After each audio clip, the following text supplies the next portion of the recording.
जो सर पे रखने को मिल जाए नाल पाके हुजूर, तो फिर कहेंगे कि हाँ ताजदार हम भी हैं। हुजूर अल्लामा शमसुल्लाह जान बाबू हुजूर की सरपरस्ती है, उनकी दुआएं हैं, बरकतें हैं खानकाह समरकंदिया और तवस्सुल है खानकाह समरकंदिया का कि आज हज़रत यहाँ पे नज़र आ रहे हैं। ये सरकार मुजद्दिद अल-फ़सानी सरहिंदी का फैज़ान है, सरकार गरीब नवाज का फैज़ान है। कड़कती धूप है फिर भी वो छाँव छाँव आता है, वो खुद को भूल जाता है जो तेरे गाँव आता है। मेरे ख्वाजा तुम्हारी बादशाहत का है क्या कहना, तेरे दरबार में अकबर भी नंगे पाँव आता है। हाँ, तो मोहब्बत के साथ एम फ्रेश मीडिया मुख्तार भाई, बहुत सारे लोग हैं, प्रोग्राम आप बाद में भी सुन सकते हैं। वीडियो में रिकॉर्डिंग करने की मोबाइल में क्या ज़रूरत है, इतने लोग जब कर रहे हैं मेरे भाई वो आप ही के लिए कर रहे हैं। आइए बगैर तमहीद और ताख़ीर के मोहब्बत के साथ पूरा मजमा एक दफ़ा इनकलाबी तौर पर यहाँ से वहाँ तक जितने लोग बैठे हुए हैं ये सोच करके बैठे, जिस फिक्र के साथ नारा लगाएं कि अल्लाह ने ज़िंदगी में करोड़ों अरबों दिन अता किए हैं, एक दिन ऐसा है जो दिन में हुजूर के नाम का जलसा पढ़ रहे हैं। ये आवाज़, ये धड़कन, ये कान, ये सांस, ये सब हुजूर के सदक़े में हमें मिली। तो जरा मोहब्बत के साथ पूरा मजमा दिल लगा करके हो, अपनी मौत भी आगे तो हरगिज पीछे जा नहीं सकते, कदम आगे जो बढ़ जाएं तो फिर लौटा नहीं सकते, कदम आगे जो बढ़ जाएं तो फिर लौटा नहीं सकते, हो अपनी मौत भी आगे तो पीछे जा नहीं सकते। अगर निकले घरों से नारे तकबीर पढ़कर हम किसी के बाप के काबू में हरगिज आ नहीं सकते। जरा मोहब्बत के साथ पूरा मजमा हाथों को उठाएं और हजरत का इस्तकबाल करें पूरी ताकत के साथ। नारे तकबीर, और जरा मोहब्बत से नारे तकबीर, नारे रिसालत, ख्वाजा गरीब नवाज कॉन्फ्रेंस, फैजाने गौसे आजम, फैजाने गरीब नवाज, मुहाफिज़े नामूसे रिसालत, नारे तकबीर, नारे रिसालत। सैयदी सरकार बाबूदूर साहब क़िबला कि हाँ, तो मैं चाहता हूं कि मुफ्ती सलमान अजहरी साहब की गुलपोशी की जाए, और मैं चाहूंगा कि बाबू हुजूर साहब क़िबला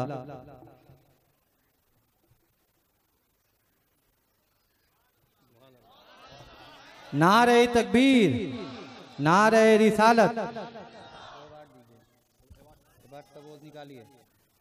ब्रदरान मिल्लत इस्लामिया, अस्सलामु अलैकुम व रहमतुल्लाहि व बरकातुहू। अल्हम्दुलिल्लाह, अल्हम्दुलिल्लाहिल हन्नानिल मन्नान, अल्लज़ी ख़लक़ल इंसान व अल्लमहुल बयान, वस्सलातु वस्सलामु अला रसूलिही सय्यिदिल इंसी वल जान व अला आलिही व अस्हाबिही ज़िल खैरि वल इहसान, अम्मा बअद। फ़अऊज़ु बिल्लाहि मिनश शैतानिर रजीम, बिस्मिल्लाहिर रहमानिर रहीम। अन्नबिय्यु औला बिल मुअमिनीन मिन अनफुसिहिम व अज़वाजुहु उम्महातुहुम इला आखिरि हादिहिल आया। सदक़ल्लाहु मौलानल अज़ीम व बल्लगना रसूलुहुन नबियुल अमीनुल मतीनुल मुख्तारुल करीम व नहनु अला ज़ालिका मिनश शाहिदीन वश्शाकिरीन वल्हम्दुलिल्लाहि रब्बिल आलमीन। बारगाह रिसालत मुआब सल्लल्लाहु अलैहि वसल्लम में दुरूद पाक का हदिया पेश करें। अल्लाहुम्मा सल्लि अला सय्यिदिना व मौलाना मुहम्मदिन मअदनिल जूदि वल करम व आलिहि व अस्हाबिहिल किराम व इब्निहिल करीम व बारिक व सल्लिम सलातन दाइमतन सरमदन अबदा। मिंबर नूर के ज़ेब सदारत हज़रतुल अल्लाह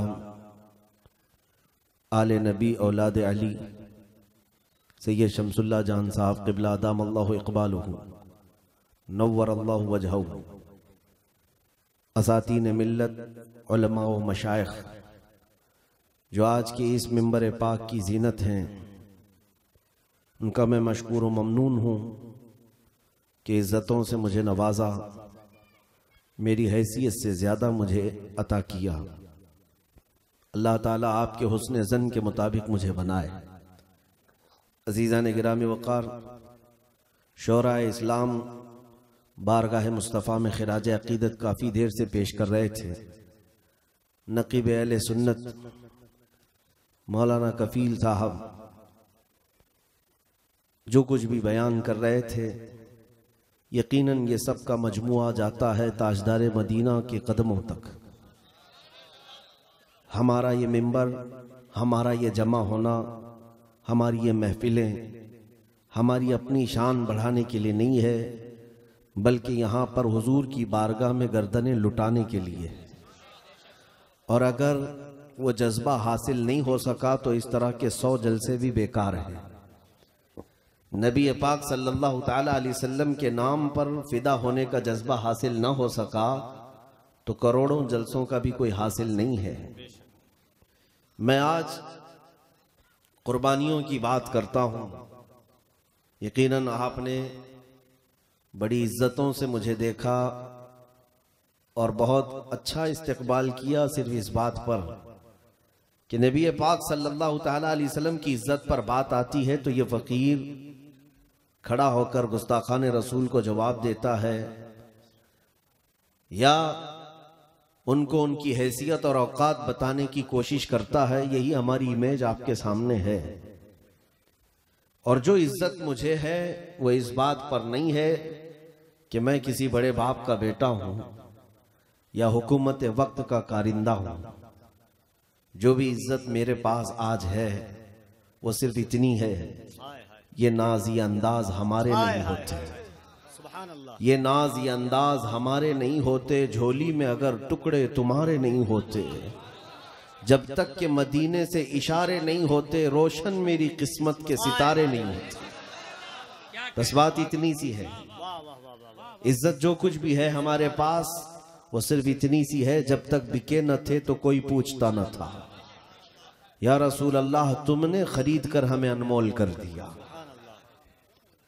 अब हुजूर पाक सल्लल्लाहु ताला अलैहि वसल्लम के गुस्ताखों के लिए खड़ा होना मेरे अजीजों ये सिर्फ काम सलमान का नहीं बल्कि हर मुसलमान का है।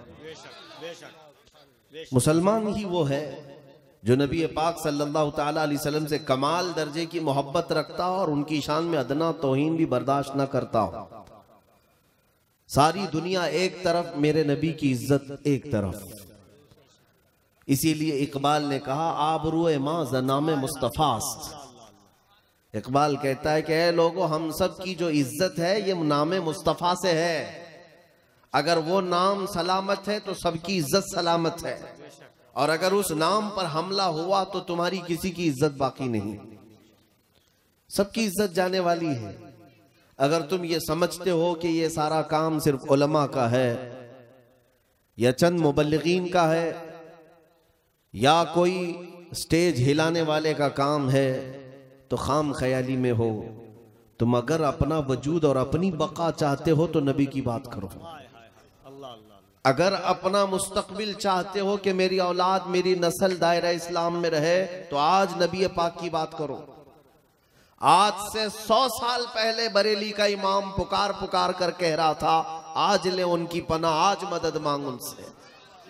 ये सिर्फ वहाबियों के लिए नहीं है, ये सुन्नियों के लिए भी है। आज ले उनकी पनाह, आज मदद मांग उनसे। फिर न मानेंगे कयामत में अगर मान गया। वहां तो इज्जत हुजूर की ही होगी और वहां देख करके तो हर कोई मानने को तैयार होगा। फिरौन, कारून, हामान भी मान जाएंगे।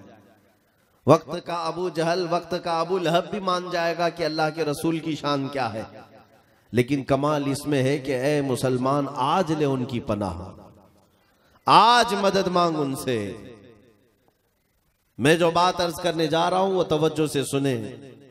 हुजूर पाक सल्लल्लाहु ताला अलैहि वसल्लम की शान में भौंकने वाले कुत्ते यहां रोज पैदा होने लग गए और हिंदुस्तान के माहौल को जहरीला करना शुरू कर दिया। ये चंद सालों से होने लगा। ये सिर्फ तुम्हारे ईमान के बुखार का टेम्परेचर नापने की कोशिशें हैं और 25 करोड़ मुसलमान क्या करते हैं ये देखा जाएगा। अपने नबी पाक की इज्जत और उनकी हुर्मत पर इनका रिएक्शन क्या होगा ये देखा जाएगा। और आप देख रहे हैं पूरे मशरिक से मगरिब, शुमाल से जुनूब, हिंदुस्तान की सरजमीन आज अगर किसी को टारगेट बनाती है तो यही सिर्फ इस्लाम, कुरान, खुदा की जात, कवानीन इस्लाम, हुजूर की जात। ये खेल और तमाशा जो रोज बन गया है।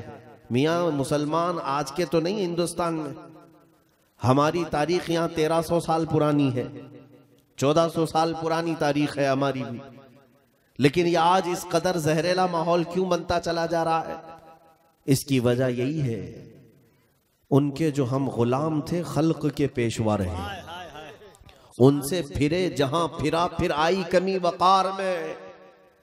हुजूर पाक सल्लल्लाहु ताला अलैहि वसल्लम की शान में गुस्ताखियां देखकर मैंने अगर कुछ कहा भी, आज इतनी इज्जतों से नवाजा जाता है, फिर मेरा दिल रोता भी है। हमने क्या कर लिया हुजूर के लिए? कुछ किया भी तो नहीं है। हाँ, अपने यहाँ बैठ करके हमने जवाब दिया या जहां से चाहा मुकाबला करने की हमने कोशिशें की, इतना ही तो है। लेकिन जब उहद के मैदान में पहुंचता हूं तो हैरत होती है। एक सहाबी हुजूर के सामने खड़े हैं, जंग का पांसा पलट गया था, जो मुसलमानों को फतह नसीब हुई थी वो शिकस्त में बदल गई। कुफार और मुशरिकीन गालिब आ चुके थे, 70 मुसलमान शहीद हो चुके थे। ये वो जंगे उहद है जिसमें अमीर हमजा का कलेजा निकालकर चबाया गया था, और हालात इतने सख्त थे कि लोगों को अपनी जान बचाना मुश्किल हो चुका था। ऐसे वक्त में रसूल करीम सल्लल्लाहु ताला अलैहि वसल्लम के सामने एक सहाबी हजरत अबू कुतादा सीना चौड़ा करके खड़े होते। इधर से कई तीर आता है, कभी उधर से तीर आता है, सन सन सन की आवाजें तीरों की चलती जा रही। हर काफिर हुजूर को निशाना बनाना चाह रहा है, लेकिन एक तन्हा सहाबी खड़ा है। तारीख जब पढ़ता हूं तो आंखें भीग जाती हैं। उस अबू कुतादा के एक जिस्म पर 80 तीर लग चुके थे। 80 तीर पैवस्ता हो चुके, पैवस्त हो चुके। लेकिन कमाल है उस आशिक सादिक का, पांव हटे कदम तक नहीं हटता। यहां तक के तीर चलते चलते एक तीर ऐसा भी आया कि उनकी आंख में घुस गया। आंख की पुतली बाहर आ गई, आंख का ढेला उनके रुखसार पर लटक गया। लेकिन उस आशिक सादिक ने अपने कदम नहीं हटाए। मेरी जिंदगी से कई दर्जे बढ़कर मेरे रसूलुल्लाह के कदम हैं। हुजूर की तरफ एक तीर तक जाने नहीं दिया। नबी मुख्तार सल्लल्लाहु ताला अलैहि वसल्लम ने खुद उन्हें बुलाया, अबू कुतादा आ जाओ, आ जाओ, बस करो। डिफेंस करने की बात करते हैं, तहफ्फुज़ नामूस रिसालत की बात करते हैं। मेरे अजीजों, जिसने 80 तीर खा लिए, पलट करके हुजूर की तरफ अपनी आंख की पुतली हथेली में लेकर खड़े हो गए। रसूल पाक सल्लल्लाहु ताला अलैहि वसल्लम ने अपने हाथों से उनकी आंख को अंदर किया, अपना लुआब पाक लगाया। 80 तीरों से जिसका जिस्म छलनी है, उस दिन भी वो फख्र के साथ नारा लगाता है और यूं कहता है, रब्बे कायनात तेरा फजल है, तेरे नबी की हुर्मत की हिफाजत के लिए मुझ जैसे को तूने चुन लिया। घर में बैठ करके बात करना और होता है, और अपने मजमे में, अपने जलसे में बुलंद आवाज से नारा लगा लेना और होता है। नबी पाक की शान पर हमला हो जाए। उहद की एक और तारीख में बताऊं, जब जंग उहद खत्म हो गई, शाम का वक्त था, लाशें उठाई जा रही थी सहाबा की। 70 लाशें उठाई गई, 70 लाशें उठाई गई। रसूल पाक सल्लल्लाहु ताला अलैहि वसल्लम उन लाशों की तरफ देखकर अपने एक चहेते सहाबी का नाम लेकर पुकारते हैं, साद इब्ने रबी कहीं है? साद इब्ने रबी इन लाशों में दिखता नहीं। वो हुजूर का चहेता सहाबी, जवान सहाबी।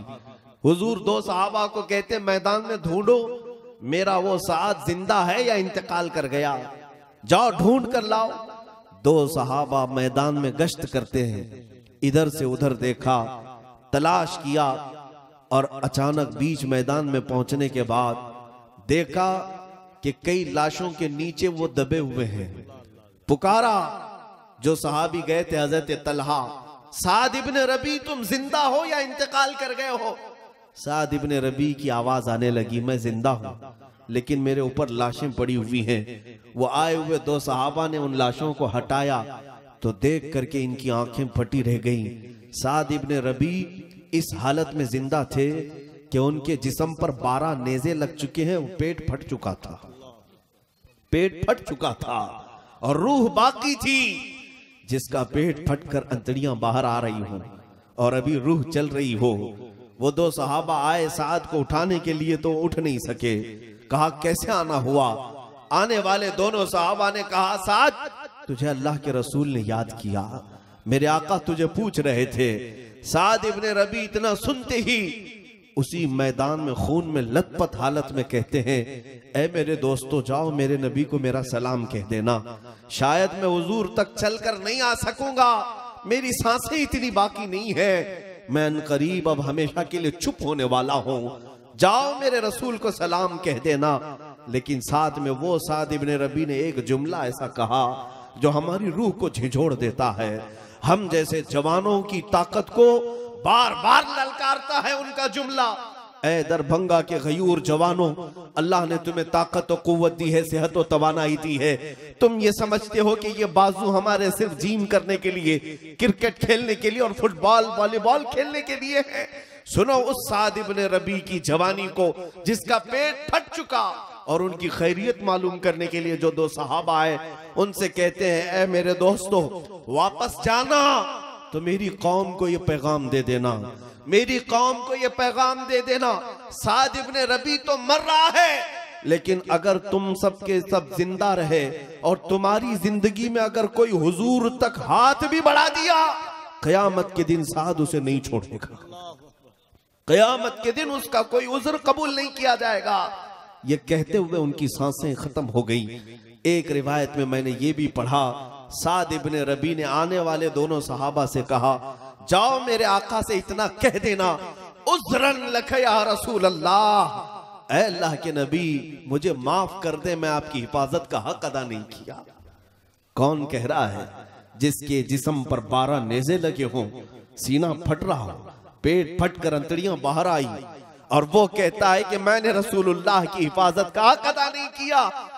हम बिस्तरों पर रात भर आराम करते हैं, नरम नरम ग़िज़ाएं खाकर, ऐश और इशरत के घरों में हम आराम करके फिर यहाँ बैठकर नारे लगाकर हम ये कहते हैं कि हम हुजूर की इज्जत की हिफाजत कर रहे हैं। अजीज़ान गिरामी, सच कहा था शायर ने, ये शहादत गहे उल्फत में है कदम रखना, लोग आसान समझते हैं मुसलमान होना। तुमने अभी हुजूर के नाम पर बर्दाश्त ही क्या किया है? हुजूर के नाम पर अभी सहा क्या है? कुछ भी तो नहीं। आज मुझे बताओ, किसने तुम्हारी गर्दन पर तलवार रखी कि तुम नमाज पढ़ोगे तो गर्दन काट दी जाएगी? आज तक मेरे ख्याल से हिंदुस्तान की सरजमीन पर किसी मस्जिद में तलवार तुम्हारी गर्दन पर नहीं रखी गई। कौन तुम्हें रोकता है नबी पाक की शान में नाते पढ़ने से? कोई है? तुम्हें रोकने वाला यहाँ कोई नहीं, टोकने वाला कोई नहीं। ना तुम्हारी गर्दनों पर तलवार रखी गई है, बावजूद उसके तुम आराम से बिस्तर पर सोकर नमाज़ें क्यों कज़ा करते हो? हुजूर के नाम पर कोई आज तक तुम्हें रोकने वाला नहीं कि तुम मोहम्मद मोहम्मद सुबह शाम पुकारते रहो। मजाल है यहाँ किसी की कि तुम्हारी जुबान खींचे, बावजूद उसके तुम्हारी जुबान आज गंदे गानों की और गंदे नगमों की दिलदादा हो चुकी है, और तुम्हारी जुबानों पर इश्क रिसालत मुआब के नगमे नहीं आते, हुजूर की नाते नहीं आती। कुछ तो हमें बदलने की जरूरत है। ऐ मेरे अजीजों, आज जो लोग ये वावेला मचा रहे हैं कि हमारा माहौल खराब हो गया, क्यों ना खराब होगा? इस्लाम को तुमने अपने घरों में अजनबी कर दिया है, नबी पाक की सुन्नतों से तुम खुद ना आशना होने लग गए। हमारे मुआशरे में अब मुझे बताओ, अभी अगर मैं एक नारा लगाऊं हुजूर के नाम पर, गर्दन कौन फिदा करेगा? हर एक के 2-2 हाथ उठ जाएंगे, गर्दनें उठ जाएंगी। मेरे अजीजों, जो हुजूर के नाम पर गर्दन कुर्बान कर सकता हो, रसूल पाक पर जान देने की बात करता हो, वो फजर में अपना बिस्तर छोड़ने को तैयार नहीं। अल्लाह के घर से उसे बार बार बुलाया जाता है, वो नमाज की तरफ आने को तैयार नहीं। कौन सी जान दोगे? कौन सी जान दोगे? मेरे अजीजों, इस्लाम को हमने आज अपने घरों में अजनबी कर दिया। मैं 2-3 दिन पहले की बात है, रात भर पढ़ता रहा और आंखें डबडबाती रही।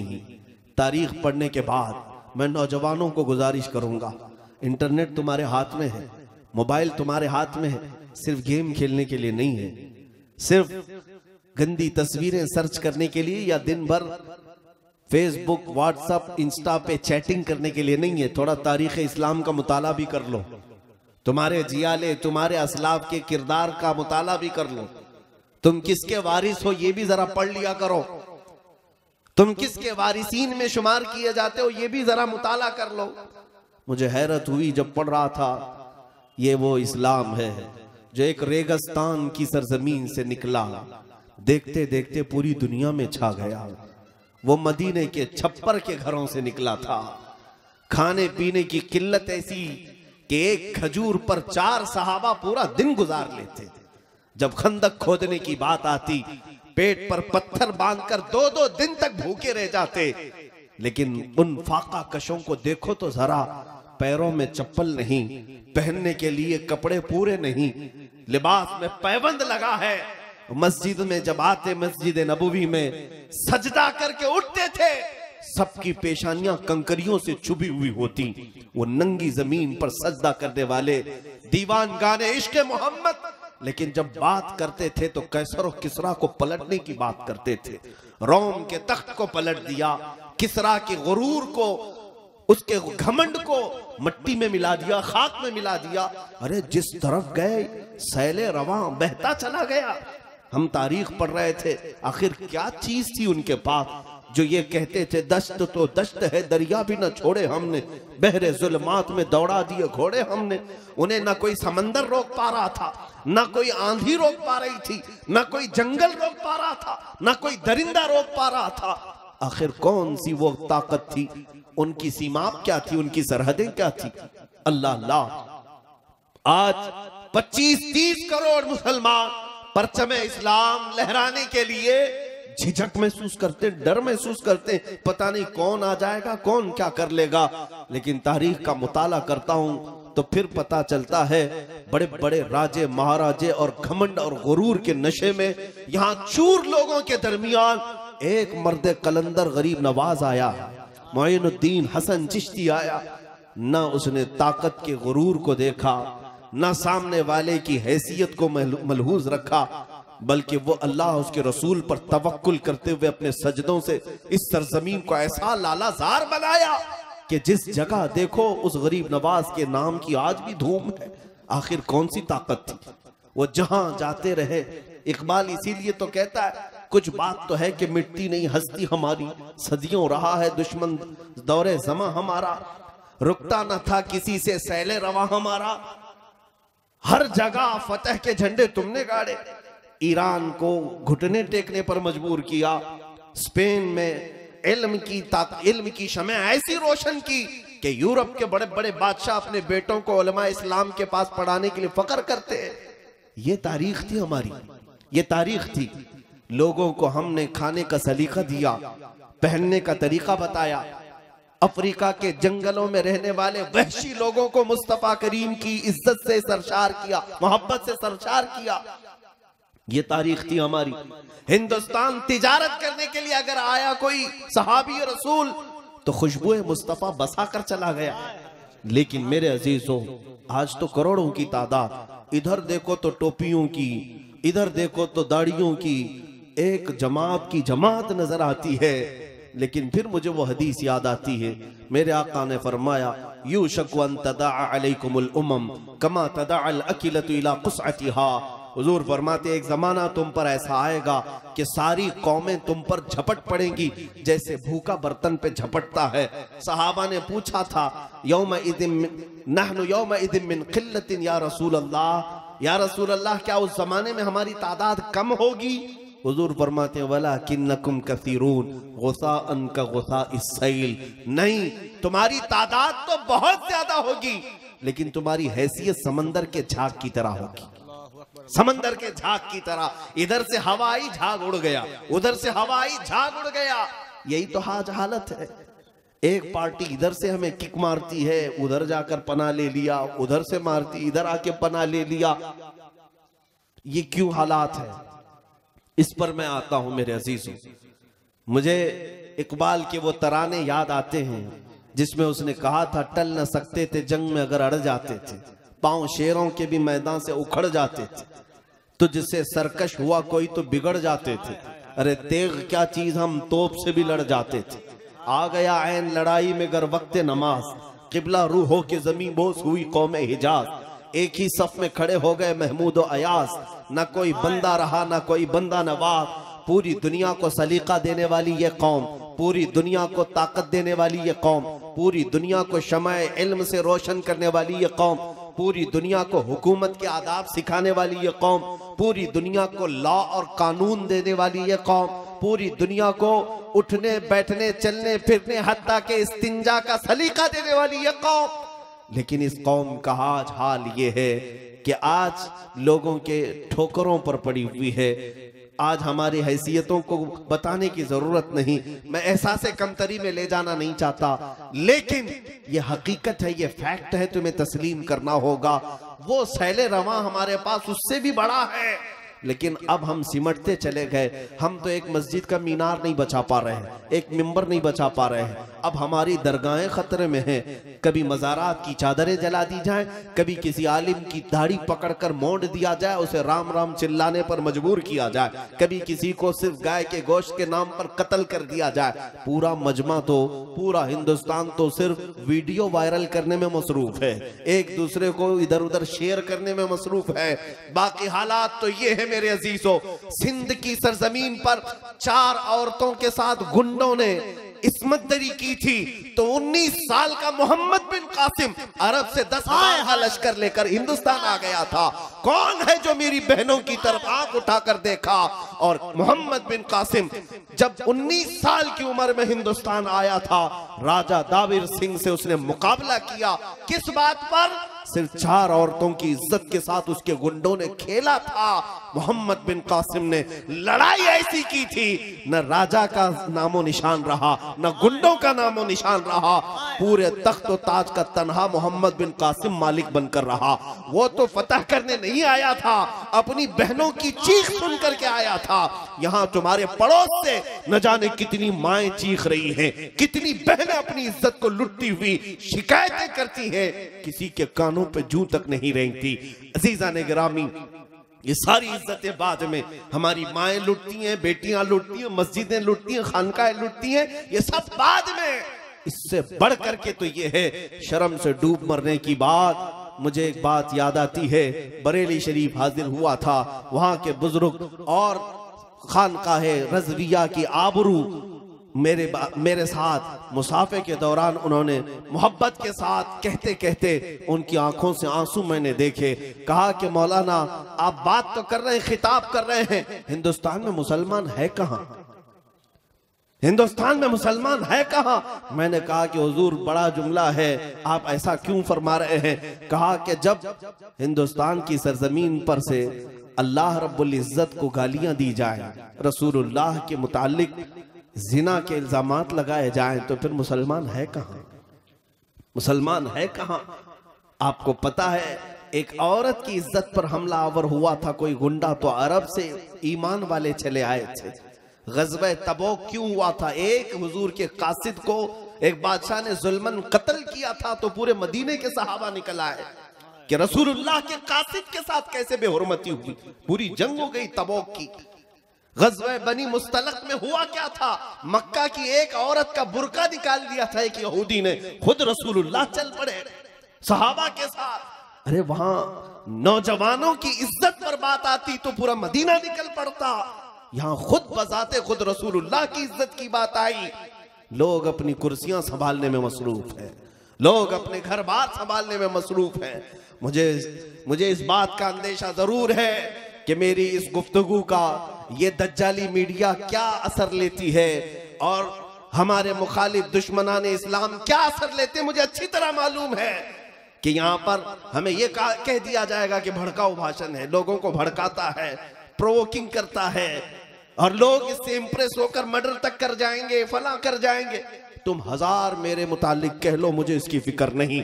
तुम मुझे आतंकवाद कह दो, दहशतगर्द कह दो, टेररिस्ट कह दो, मुझे इसकी फिक्र नहीं। मैं रसूलुल्लाह की बारगाह में जाने वाला हूं, कब्र में मुझे उस बात की फिक्र है। फिक्र इस बात की है कि कब्र में जाएंगे तो हुजूर को मुंह दिखाना है। कहीं रसूलुल्लाह ने ये पूछ लिया, क्या तू उसी मुल्क से आता है जहां मुझे गालियां दी जाती थी? हमारे पास कोई जवाब नहीं रहेगा। इसलिए जब तक जुबान है, जब तक जिंदगी है, जब तक आजादी है, बोल ले ताकि कब्र में जाने के बाद पछतावा ना हो। ऐ मुसलमानों, मेरी इस तकरीर का अब खुलासा सुन लो। मैंने तारीख तो बताई, उसी कौम से हमारा रिश्ता है जो 313 होते, लेकिन खौफ उनके दिलों में नहीं था। पैरों में चप्पल नहीं, हाथों में तलवार नहीं, लकड़ी के टुकड़े लेकर चल पड़े बद्र के मैदान में, लेकिन बड़ी बड़ी ताकतों का नशा धूल में मिलाकर आ गए। ये सबको पता है तारीख इस्लाम। वो जो कुव्वत थी, वो ताकत थी, वो क्या थी? वो कौन सी ताकत थी? मैं तुम्हें बताता हूं वो कुव्वत और ताकत क्या थी। खालिद बिन वलीद को सुना होगा, बतले जलील, सिपह सालार इस्लाम, सैफुल्लाहिल मसलूल, रसूलुल्लाह के वो चहेते सहाबी जिसको खुद मेरे आका ने अल्लाह की तलवार कहा। आपको पता है खालिद बिन वलीद ने अपनी जिंदगी में कितनी जंगें लड़ी? 125 जंगें लड़ी। 125 जंगें। तुम उतना खेले भी नहीं होगे मैदान में, वो जंगों में शिरकत कर चुके हैं। जंग का मतलब समझते हो? जान हथेली पर लेकर जाना, कब कहां से तीर आ जाए, कब कहां से तलवार चल पड़े और गर्दन कट जाए। खालिद बिन वलीद खुद कहते हैं मेरे पूरे जिस्म में एक बालिश्त जगह भी बाकी नहीं जहां तीर ना लगा हो, जख्म ना आए हो पूरे जिस्म पर। और मालूम है आपको, वो जो तलवार उठाते थे, उनकी तलवार का एक हाथ का जो उनकी तलवार का वजन था 35 किलो का था। और वो मैदान में जब अड़े रह जाते, जंगे मौता एक जंग ऐसी है जिसके मुतालिक खुद खालिद बिन वलीद कहते हैं एक दिन में सुबह से शाम तक मेरे हाथ से 9 तलवारें टूटी, 9 तलवारें टूटी, लेकिन मैदान से हटे नहीं। उस खालिद बिन वलीद की बात कर रहा हूं जिसने जिंदगी में 125 जंगें लड़ी और कभी शिकस्त नहीं खाई, कभी शिकस्त नहीं खाई, हमेशा फतह और परचम इस्लाम लहरा कर आते रहे। एक जंग में उनके साथ एक मामला हुआ, उनकी टोपी, उनका अमामा मैदान में गिर गया। लड़ते लड़ते 4 बड़े बड़े पहलवान उनके सर पर सवार थे, दुश्मनाने इस्लाम। तलवार गर्दन के करीब थी, लेकिन खालिद बिन वलीद ने उस तलवार की तरफ जरा बराबर नजर नहीं की, तवज्जो नहीं किया। अपने अमामा उठाने और अपनी टोपी उठाने के लिए चल पड़े। जंग के मैदान में कोई गर्दन पर तलवार लेकर खड़ा हो, अपना डिफेंस करना चाहिए, अपना बचने की रास्ते देखने चाहिए, ना कि टोपी कपड़ा चप्पल देखें। जंग के उसूल तो ये हैं। लेकिन खालिद बिन वलीद अपना अमामा उठाने के लिए चल पड़े, उठाया, चूमा और फिर रख लिया। जो खड़े थे दुश्मन वो देखते रह गए। पूछा कि तुम ही वो खालिद बिन वलीद हो जो सिपह सालार इस्लाम? कहा मैं हूं। कहा ये ऐसी हरकत तुमने आज की, एक आम फौजी भी नहीं करता ऐसी हरकत, आम सिपाही भी नहीं करता।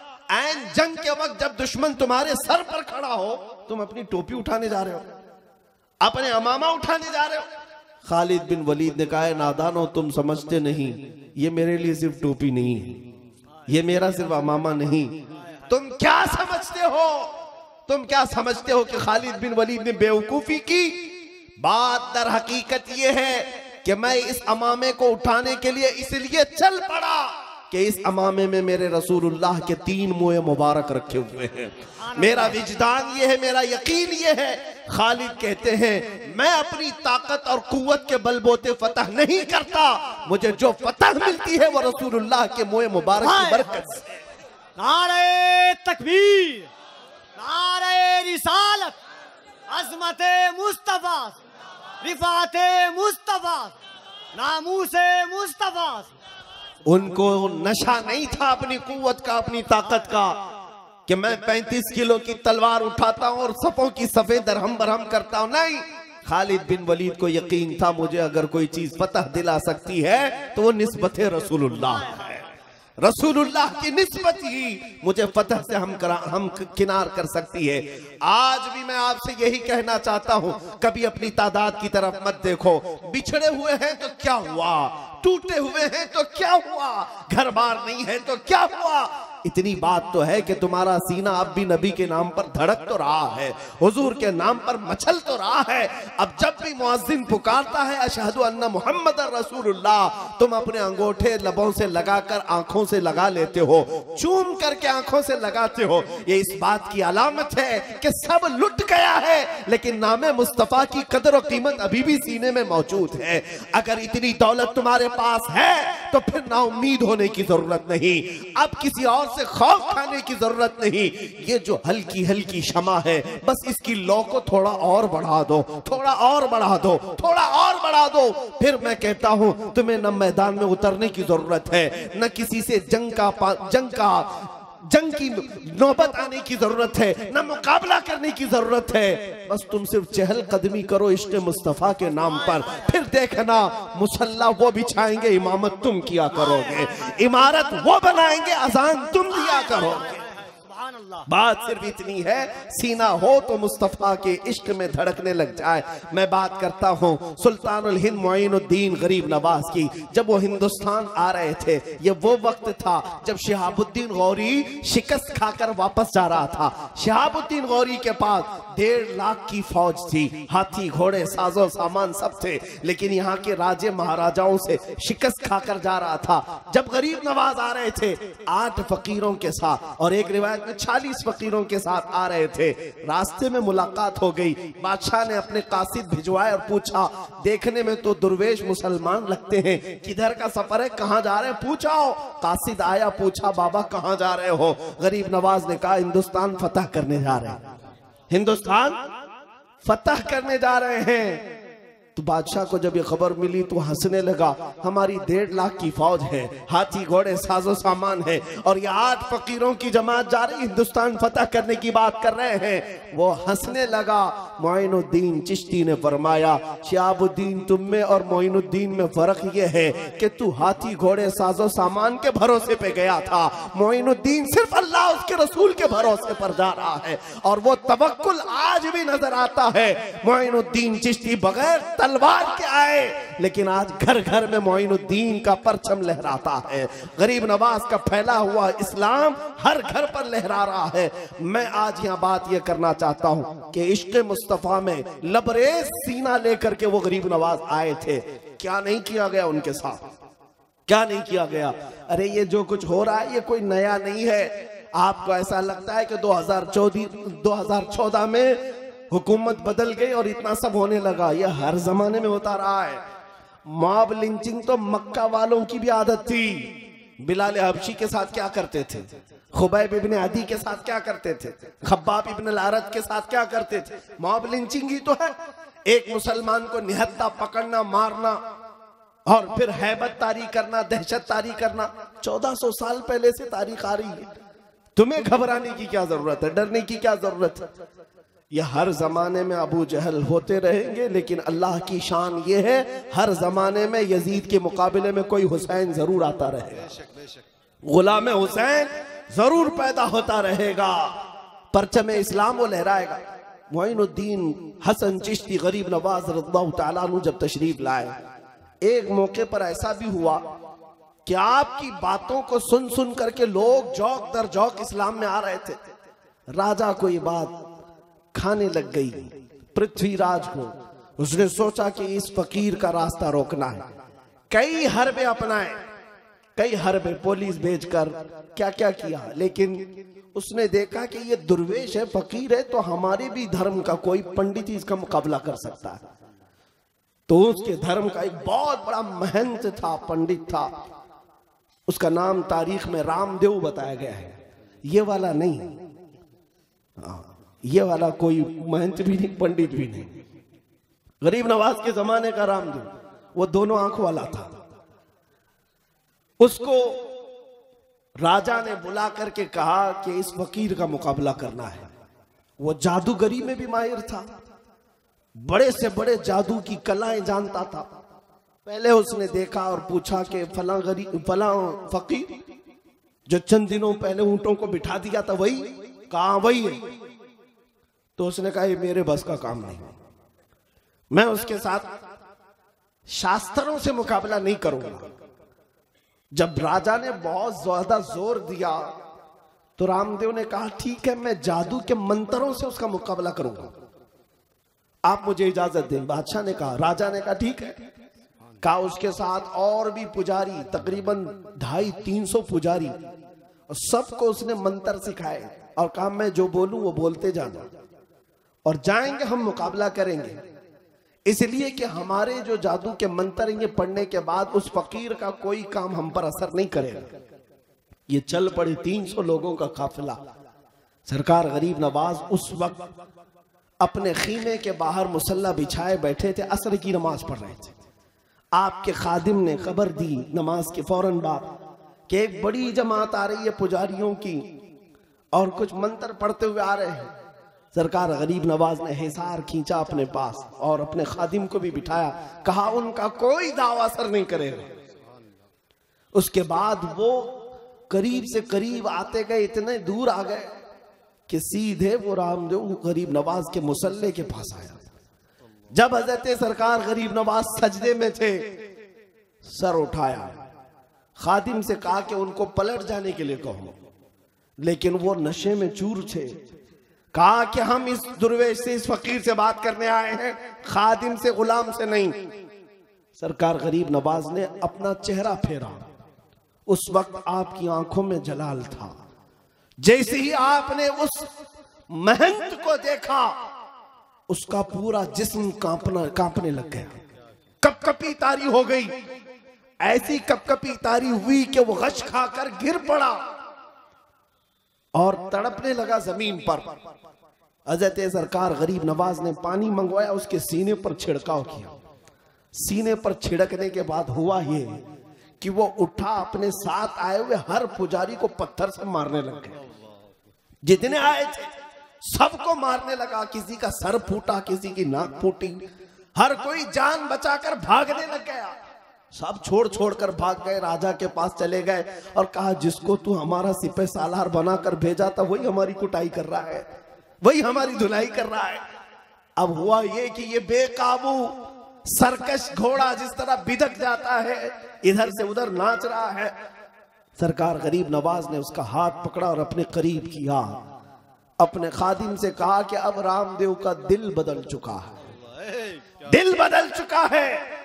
इतना कहना था कि वो हुजूर गरीब नवाज के कदमों में गिरा और कहा कि हुजूर हमेशा की गुलामी में मुझे कबूल फरमा, अपने खुदमा में, अपने खद्दामों में मुझे कबूल फरमा ले।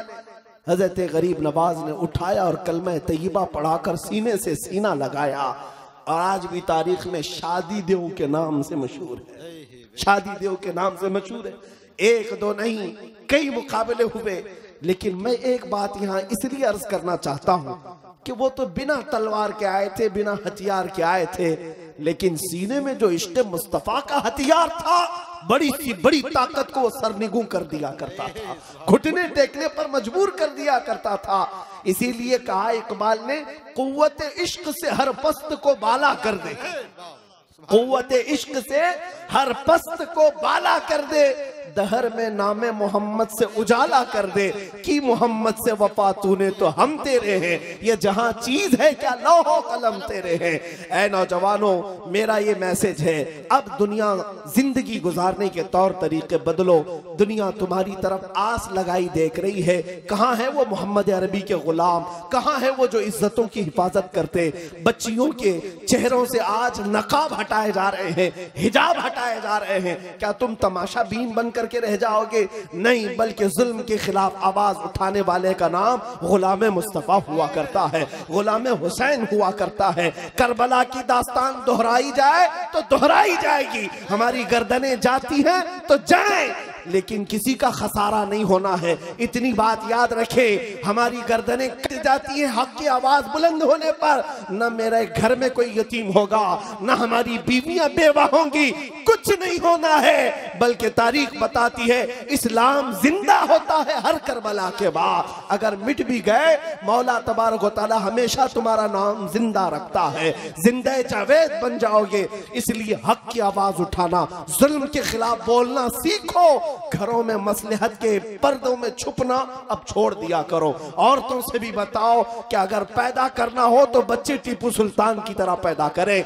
सलाहुद्दीन अय्यूबी की तरह पैदा करें, शहाबुद्दीन गौरी की तरह पैदा करें, कि जो इस्लाम और बानिए इस्लाम की तरफ उठने वाली उंगलियों का मुंह तोड़ जवाब दे सके।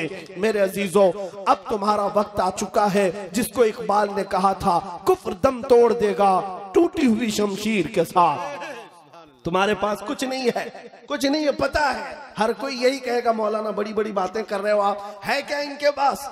मुझे भी पता है, मैं जो बड़ी बड़ी बातें कर रहा हूं मुझे अच्छी तरह से पता है, मुसलमानों के पास कुछ नहीं है, कुछ नहीं, ना नौकरी है, ना घर है रहने का, ना ही इनके पास मालो दौलत है, जायदाद है, ना असर और रसूख है। हमें पता है इनके पास तो बड़ी बड़ी लिंक भी नहीं है, लेकिन इतनी बात जरूर है, ये फाका कश मौत से डरता नहीं जरा। रूहे मोहम्मदी इसके बदन से निकाल दो। ये सारा यूरोप कह रहा था इनके पास कुछ नहीं है, ये कुछ नहीं कर सकेंगे, लेकिन फिर भी डर इस बात का था कि सीने में इश्क मोहम्मदी है।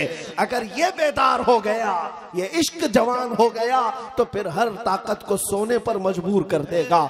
इसलिए मैं आपसे कहना चाहता हूं, सब चला गया तो कोई हरज नहीं।